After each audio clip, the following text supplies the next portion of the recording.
Funktioniert? Hallo? Yeah. So very nice welcome to all of you who joined us here. So I'm quite happy that there are at least, a bunch of people. So all the others, I think they will be unhappy afterwards because we're trying here to generate a discussion where each of the participants can a bit learn and participate in the way and the ideas of three really interesting people. So welcome to the session of PwC.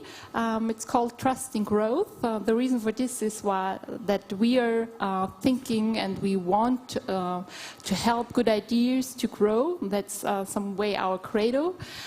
My name is Olivia Stiedl. I'm hosting here the session together with my colleague Thomas.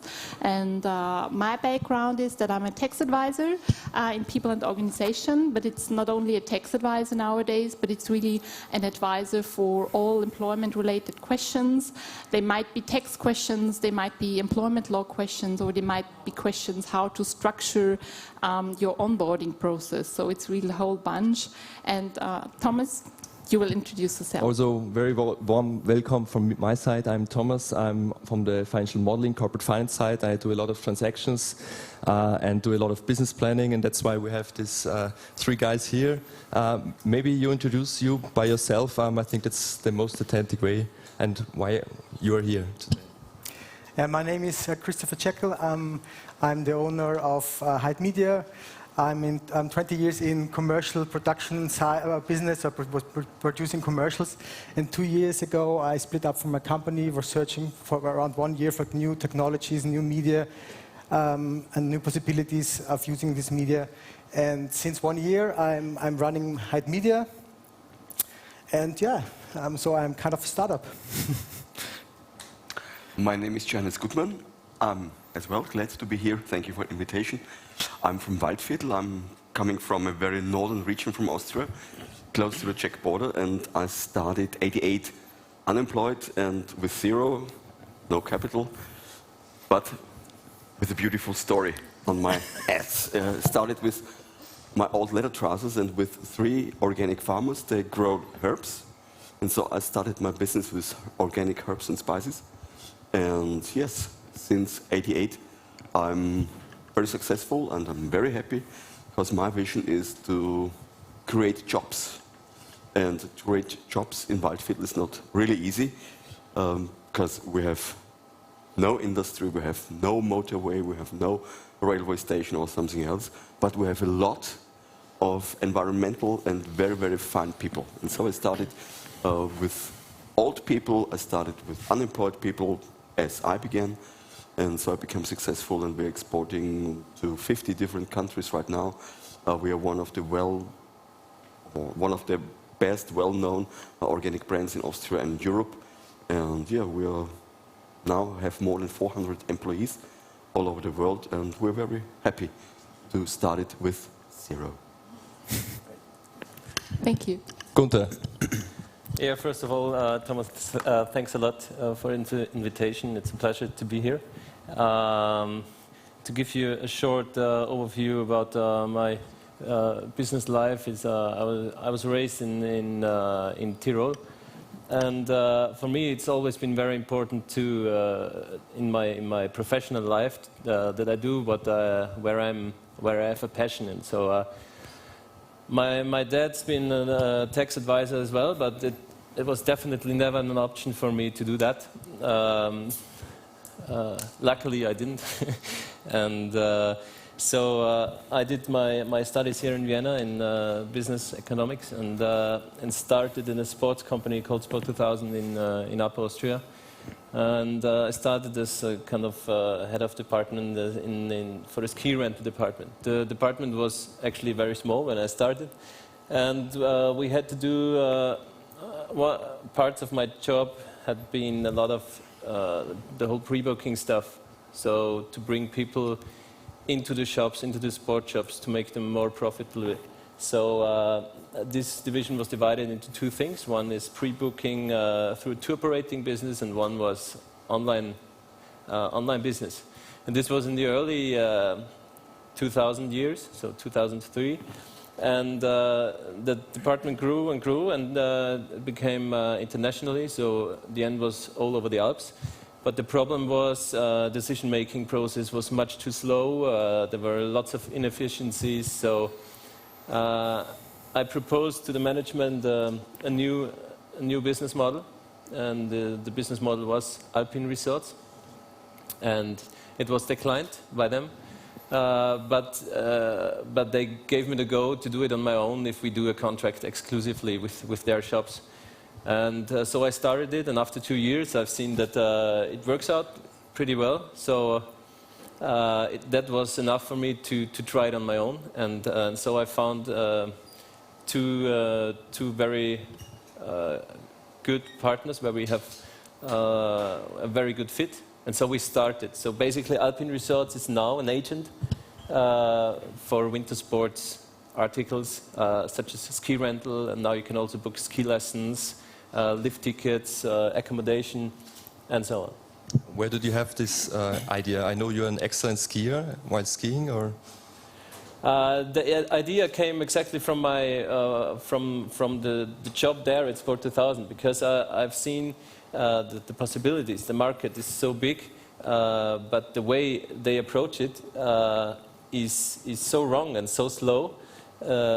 So the major point was to do it in a different organization. You can't do it in a you call it cooperative. It's very typical for Austria. You can't take decisions if you have to give everyone the same benefit.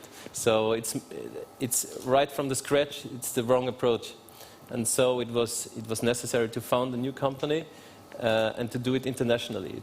There's no doesn't make sense to do it in just one region in one country. You got to do it for the whole Alps.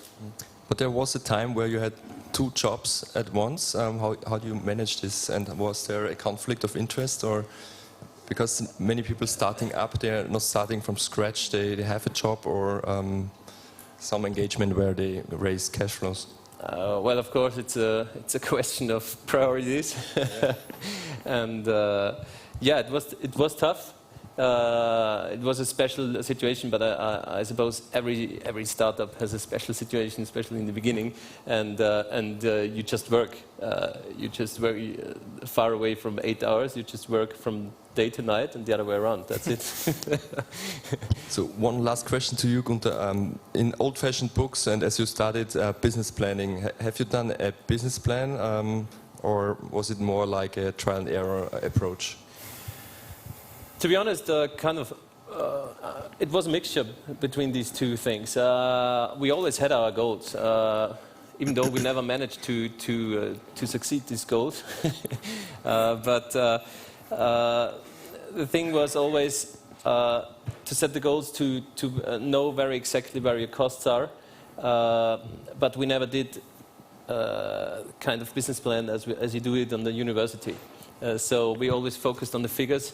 We always focused to keep costs down, and focused lots, very hard on liquidity. So especially in our business, it's been very tough because we had a nice turnover by the end of the season in April, but we had to finance all the year through till December. All our stuff, the infrastructure costs, etc. So this has been a very tough situation for the first 2 or 3 years, but finally we did it. Yeah. Great. Johan, you started your business in the 80s in a quite unusual start, yeah? And you're now one of the Austrian leading companies. What's your success factor? Why does it work that well? I think the main thing is to tell stories with your products. And I created, beside the farmers, a lot of stories because I can't grow the herbs in another way. But I was able to pack it in another way. And with this packaging, with this including old people and through the sources in Waldviertel, that was my real successful story. And I think that is our main success, and nobody can do it like us.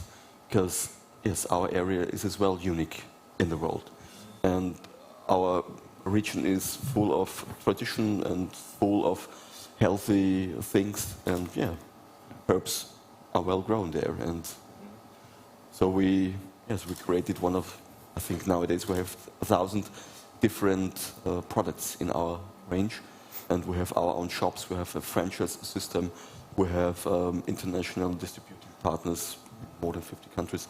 We have now as well more than 50,000 visitors in our little village in Waldviertel. They're coming, they want to feel that, they want to listen to the stories, they want to feel and see the pictures. And when you bring these pictures running, when you can amaze them, when you have this authentic region and stories behind them, yeah, it's unbeatable.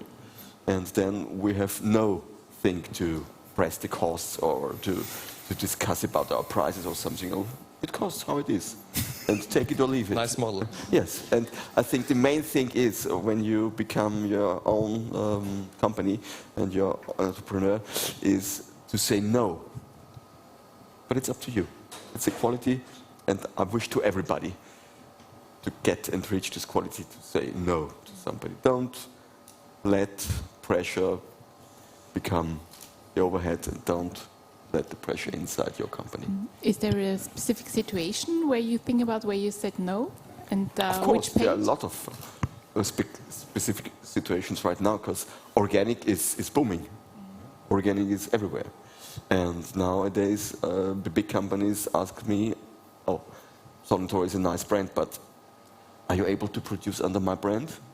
Then I say, thank you for this nice question, for your time, but we are not able to produce under your brand.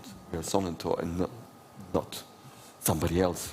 And we don't want as well to sell our brand into your chain, because today you will love us, tomorrow you will press us, and the day after tomorrow you will kick us.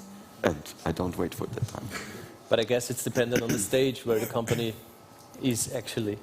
In the beginning, we said yes to everything. We did websites, we did online marketing, we did everything. We need to have cash inside. We had to do something that we can manage it through the empty months, through the summer. So.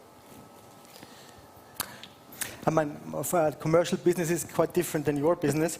I think market pressure is pretty big, and the market changed a lot in the last couple of years, and that's the reason why I decided to make my own startup, because I decided to go into new technologies, and I decided to go into VR mainly because this is more or less the same. The same network I was getting all the things before, like the 3D rendering and 3D modeling and so on. It was pretty similar, and I realized, okay, new technologies and maybe a new product which you can develop, and then you can sell this product in a different way. But if you have like a commercial business, how it is producing commercials, and you have a lot of pressure and a lot of other companies and high market pressure, yeah. So that's quite different then, yeah. So you can't always say no if you are in the hamster wheel and need to. But I think you have cover everywhere, fixed costs. in every situation, you have the chance to build your own brand. Yes, to tell definitely. your authentic stories, because you are unique in the world. Yeah? When we get 15 millions of people, billions, you're unique in the world, and it's up to you to bring it up. And you will bring it up with your words, with your stories, with your traditional things behind it. That's unique. Yeah. So that's interesting. You, all three of you, you tried to create a new market. You built a new market in the 80s, and also Günther with the online ski rental created a new market. Christopher, fake it until you make it. We heard here a lot about this slogan. Do you think there's a reason behind it? Is this useful or? I mean, like for me, VR was a completely new topic. And of course, if you, at the very beginning, you have no references. So you need to work with demos, and you need to work with prototypes. But I think, like, I say no on faking, but I say yes, you need to work on demos and prototypes, and try to transport the vision of what the product will be. And then you need the trust of your clients that you are getting the job done. And I think that's the most important thing. to create a new market. Yes.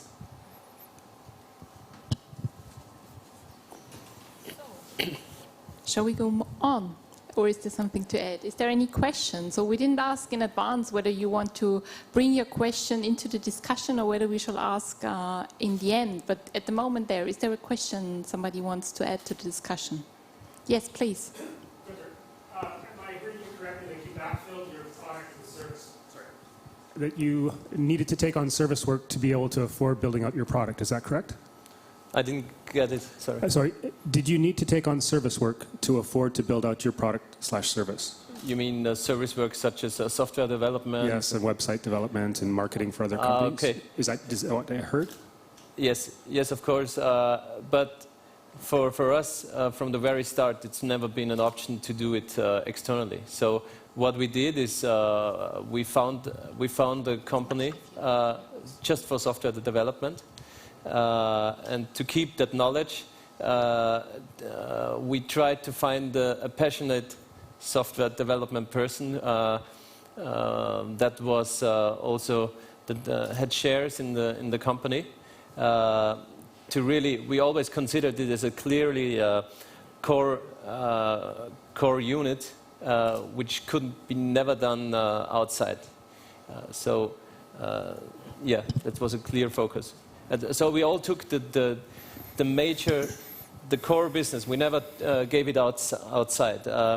My two partners, they have been the first guys, one of the first guys in Austria, which started the company with web performance marketing. So, and these three things we clearly consider as our core businesses. So software development, online marketing, and the knowledge of the market. And none of these three things would go out of the company in any time. I would have a question here, Christopher, to you, because I know that you're using freelancers in a business. And how do you choose them? How do you find them? I mean, I was working more than 10 years at the previous company, and we were at the biggest production house in Vienna. Yeah? So it was completely the opposite of what I'm doing now, because right now I try to be small and flexible and keep it low, because this gives me the opportunity to be creative and try out different types of things. And so I decided to go for freelancers on two reasons. On one reason, each problem is kind of different, and you can really get experts on a very precise problem. You don't have this opportunity if you work with like in-house people. Yeah? So it's a kind of compromise, and you hope that you have the perfect and right people. Yeah? So at the moment, it's really great to have a strong network, freelancer network, which I developed when I worked at my previous company over the years. But I do know that the core technology, as Günther said, needs to stay in-house. So this is the core technology is the main asset. And how do you ensure this? Do you have contracts ensuring it, or is it more build a trust in the network? At the beginning, everything is a lot of trust. But later you find out that contracts are much better than trust. And there are some questions where in the end the contract is a good idea, and in the beginning you might not think about it. Okay, Günther, when did you hire then your first employee, and why? Well, it's been kind of a flowing process. The company started within the circle of friends, so they started partially. The only exception was the company where we had software developing guys. They were from external and they were paid always on a regular basis. But all the others, it grew out of kind of friend circle, and then slowly we added persons on a freelance basis. Then we took them for fixed for 20 hours and step by step. We don't have the classical growth story because we don't have any investors inside, or we don't had any investors inside. Everything was cash flow financed, and so especially in the beginning, growth was very slow because we didn't have the money to, and we never wanted to go to the bank, or we never wanted to have any money from any other person because we just wanted to be independent. That's why we also built up our own company. So in the beginning, we grew very slow, and the more turnover we did, the more revenue we had, the bigger the steps became. That made me noisier, Johann. You started with zero. How did you finance your business? And it wasn't really zero, but it was euros of my own. Yes, yeah. I started with 15,000 euros. Yeah. It was credit given by the government of Lower Austria and the Chamber of Commerce. And they give me 4% of the interest free, and 4% I had to pay. So I started with 15,000 euros, and that was all. And I was happy to have no more. And what would you say, because you said in advance that there was a lot of unemployment in the region where you started your business, so I assume that it might have been easy to get some people to work for you.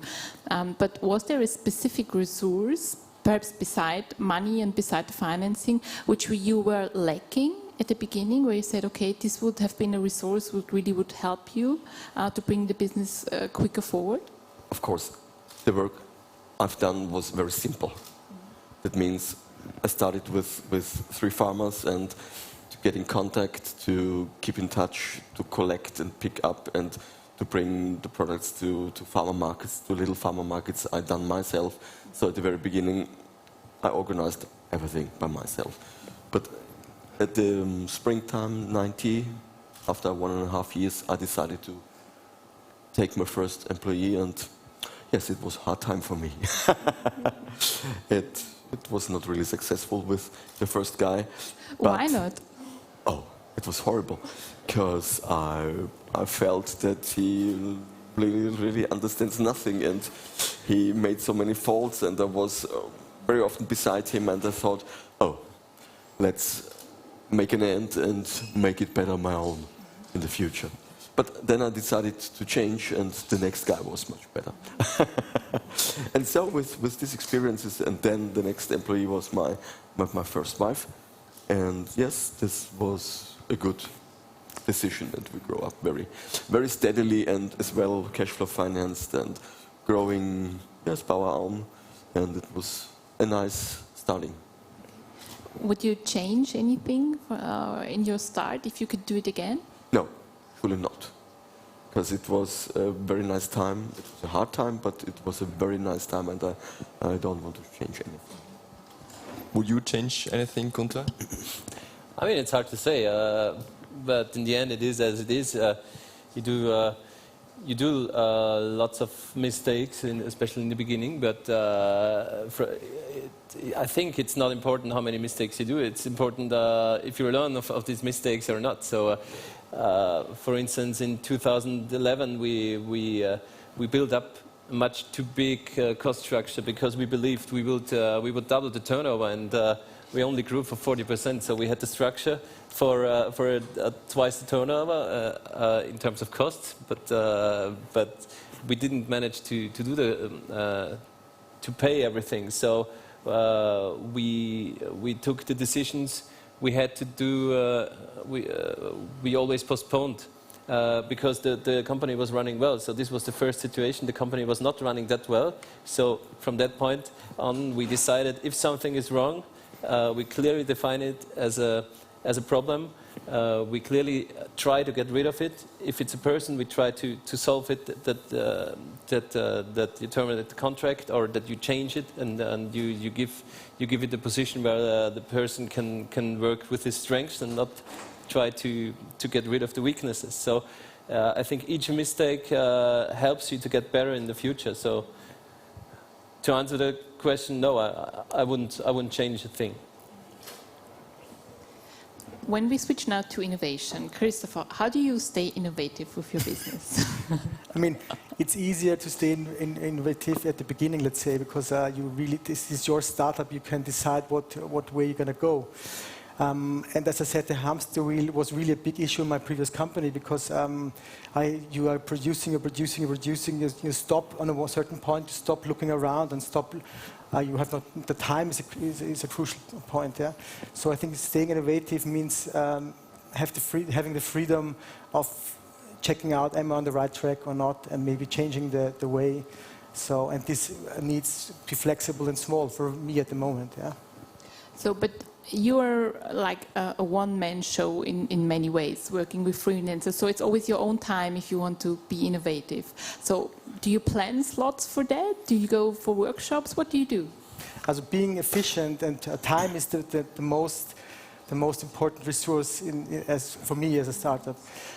Being efficient is so important because if you decide to do most of the things yourself, you have a lot of work, and it's very difficult to focus on your core business and your core idea. And there is so administrative work you need to do around, and you need to find a way for everything to reduce. Do you have an example for administration? Like the tax, to get rid of it? Accounting and tax. Get rid of taxes is a good. No, it's a good. Completely get rid of taxes. No, but like the accounting thing was a really big topic for me. I decided to go for digital accounting. I wanted to have like a very easy way to handle, and the biggest problem was that I wasn't able to find any external accounting department who wants to go for digital accounting and who provides that. There are very few in Vienna who provide digital accounting, and if you decide to go for one of those, you have to use at the moment there are two options in terms of software, cloud solutions, and if you are not, and these are created by accountants, not by users. Yeah. So for me, to find the workflow which fits my efficiency, my routine, and everything, it was really tricky to find a solution for that. What was the problem with the other accountants?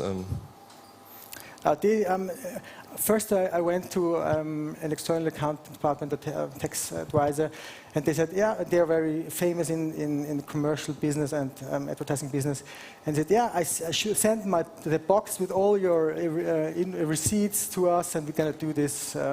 And so on. I said, no, come on, I'm a startup, this is the 21st century, I want to send you digital files, yeah? I don't want to send any paper out, I try to have the paperless office, yeah?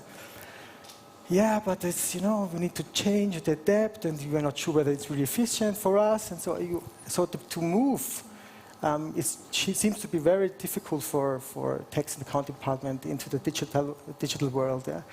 And this was interesting, because I thought, okay, this is normal. Yeah? This was not my business before, and now it became my business because I had to cope with it. And I thought, digital is normal. It's not, but. Yes, I think you as startups, for you, digital is normal, but for us, it's also a reason to be here, to learn from the startups and to see the new technologies, because in the end, for big companies, it's not like they are on the same stage of technology as many of the small companies are. And therefore, we also think it's a good idea to bring the old economy and the new one together, because each can learn from each other, and also we can learn, and that's one of the reasons why we're doing this. But thanks, so this is really good story, and I'm not fully sure what answer you would have get when you would have asked us, but in future there will be a good answer. Johannes, you have said you have 400 employees. How are you managing now this administrative process? Are you doing it by yourself? No. No, I mean not you, but as a company, or? Yes. I organized it very easily. 3 years ago, I went away from the daily business, and that was one of my main decisions in the past, because I felt that the people around me, they organize it much better than me. And so I'm very happy right now, because we're growing every year with more than 10%, and we are really good sourced in our companies and with our farmers all over the world. And we started with 3 organic Austrian farmers, and now we have more than 600 farmers all over the world, with coffee, with all spices, all the lovely things. They're growing organically in all the world. So I'm out of the organization. Sometimes they come to me and want to feel what I'm thinking about, and yes, I always motivate them to move on and to do what they feel, because they are doing the daily business and they are doing much better than me. And how do you use your time now? My time is with my second wife. I have 3 little lovely children, and it's much more than management right now. So when you really want to be a manager, take care for 1 or 2 little children, then you learn the most exciting things. You're doing it for your future, and yeah, that's right now my main things. And I'm telling stories. I'm telling stories how it begins, how I always be innovative, and I will be innovative, how I get my ideas to run for new countries, to run for new business, to run for new ideas, to run for new shops. Today we're opening the next organic franchise store in Dresden, and we will open 3 shops this year in other towns in Austria, and now we have more than 25 shops.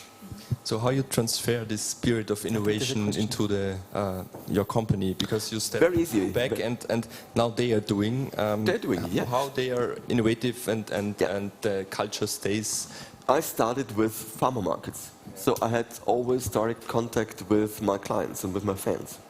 And now we have our Sonnentor shops, and we have there as well the same style, like a farmer market. So they came inside to take out what they can find from the shelves, but we ask them what you really are looking for.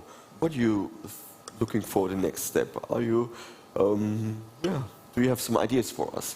And there are all the year, brand new ideas which we move on and direct from the market. Direct from the market, yes. So we always have the possibility to ask our clients and our fans, or on the social medias. Wow.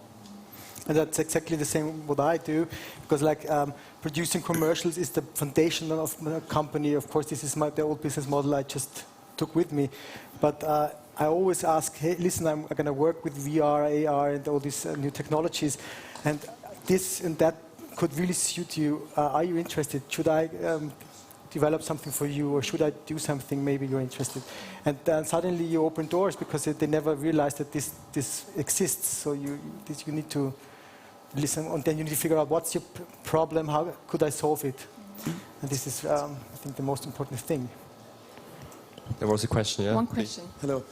So I actually came because of the title, and I was wondering how, especially you, the gentleman in the middle, would describe your professionalization steps towards a company that expanded to multiple countries and build up a franchise system coming from, let's say, a different background. How did you get the knowledge? How did you manage to build up a chain? Very easily, all the time, doing yourself, step by step. So the very first beginning, my first store was 2002 in Jeckl. I don't know if you know Jeckl. It's a little town with 5,000 inhabitants, and in the base of Waldviertel, so in the base of nowhere. And there I want to become successful. And when I opened the second shop in Vienna, because there was a big manager running to Jeckl, and wow, what a nice shop. I want to have it as well in Museumsquartier in Vienna.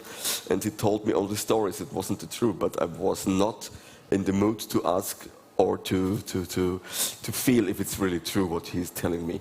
And so I invested in a second shop, and my counter comes to me and told me, oh, now you can open 3 shops more and we don't have to pay any taxes. Because I lost. With every shop I opened, I lost. Yeah? I lost all the money I earned before.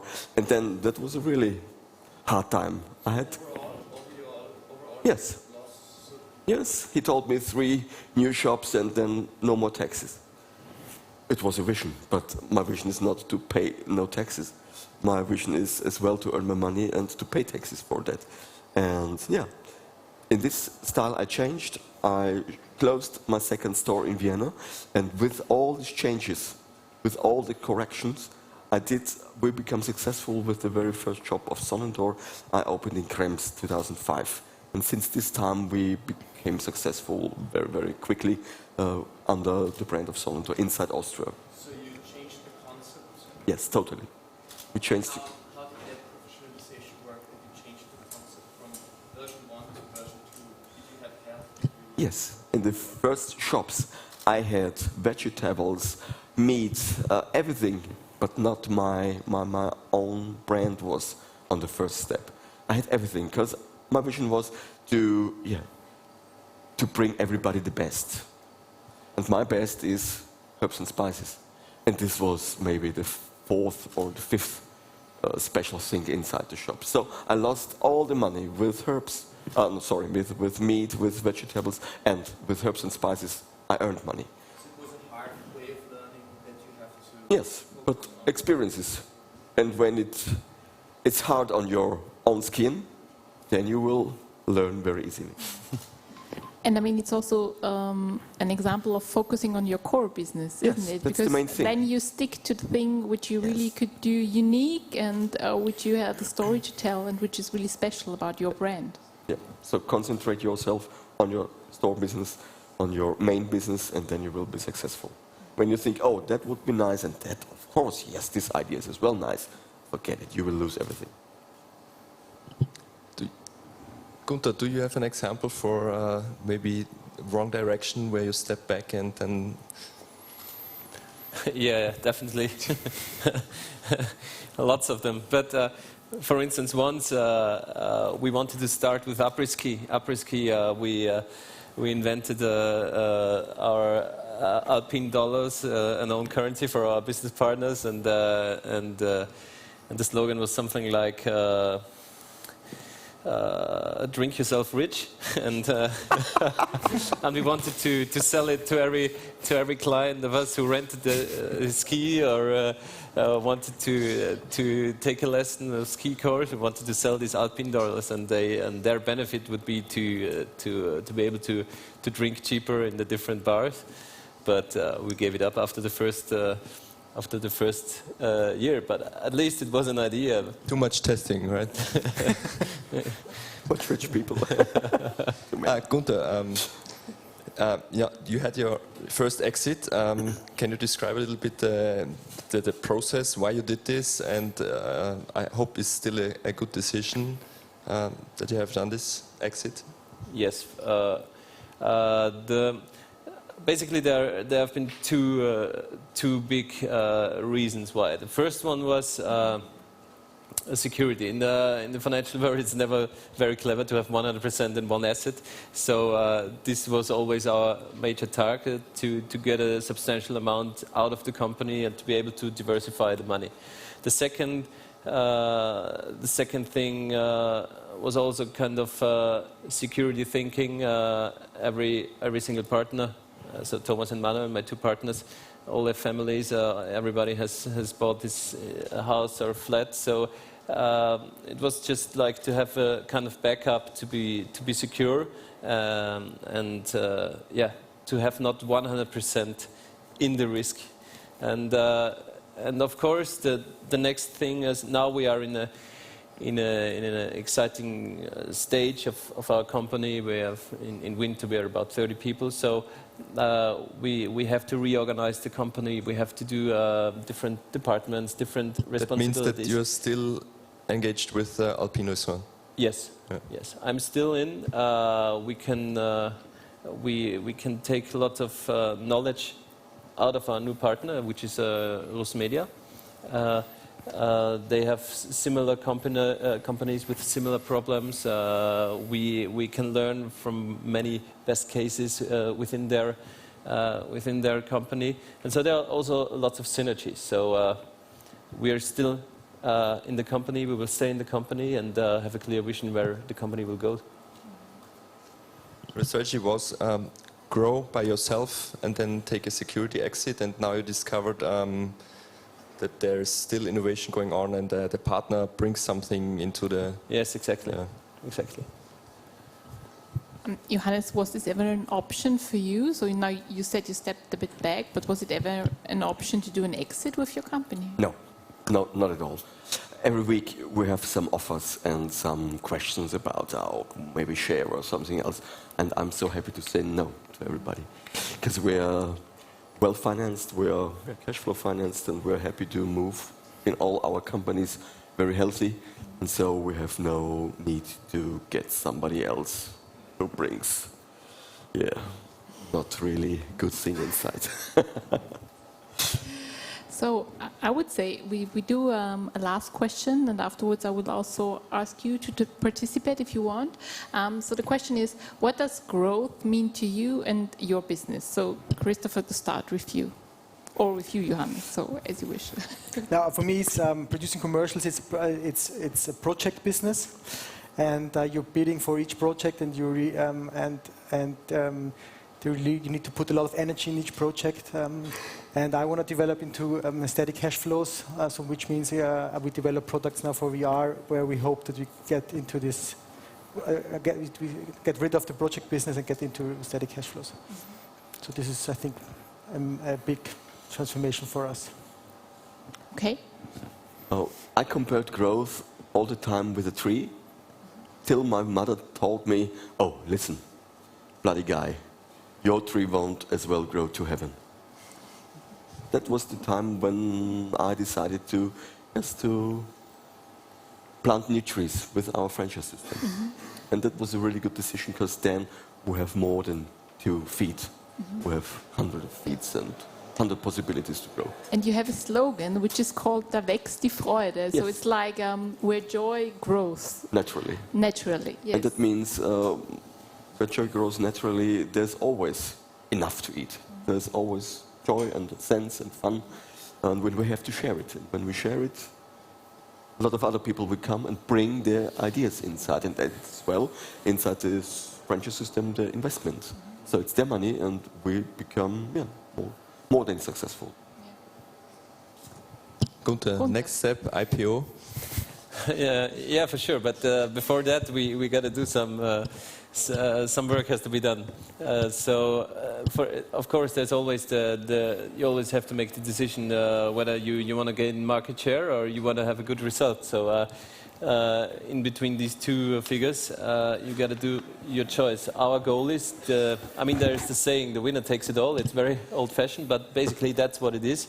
So our goal is to gain market share to a really substantial amount. So at the moment we are standing at 16%.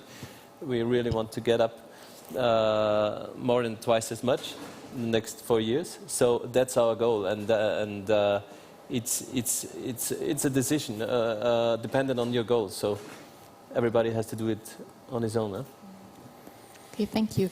Are there any questions in the audience? So now we have, I think, about 4 or 5 minutes time. Anything you want to ask? To an early startup, to a grown self-made company, or to a startup that's now exiting and still growing? Yeah. Have you ever thought about moving your headquarters outside of Austria? Who? Any of you? No. Yeah, we already did actually. So we started in Switzerland. No, the very first year we started in Tyrol. Then we went to Switzerland, but the infrastructure was much too expensive, and it wasn't possible for us to steer the company from here. So we found a very good alternative with Slovakia. So our headquarters now is in Bratislava, where all the operative stuff is done, where we have our office, and it gives us a really big cost advantage compared to our competitors. Because, for instance, we specialize we specialize in service, to be quicker, to be more friendlier, to be in the language of the clients, to be very responsive. And the costs in Slovakia are much lower than they would be here, for instance, and that gives us a big advantage on the market. And it's just 1 hour away, door to door, from the office in Vienna to the office in Bratislava. We have as well a own company in Czech Republic, founded 92.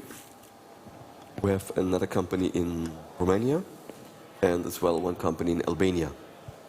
So they can organize everything as they want, but the center of our marketing is in Austria. So we have as well a very, very good thing to share all the advantages from every country, and so we are very good on the way. Thank you. Does this answer your question? Perfect. Any other questions? What happens in these softwares in Albania and the other countries? Always it starts with zero. I remember very well my very first beginning, and when I started in Albania, I thought, wow, it is Waldviertel minus 50 years. I mean, what kind of work? But it's always the same. So it's Herbs and spices. production, Growing. packing. Okay. Packing and distributing. Okay. Means growing up. And it's for the On same the market as the. It's things- always the same brand. It's always a nearly same market, because the market in Albania you can't compare with Austria or with the Czech Republic. It's But you're exporting a lot. So do you export? So you produce different products in Albania that you don't produce in Yes. Austria? So we share all the sources, and Albania has got own sources. Because I've Which never we don't seen have. a Sonenta product saying made in Albania, Yes. not actively. Okay. Yes. Oh, interesting.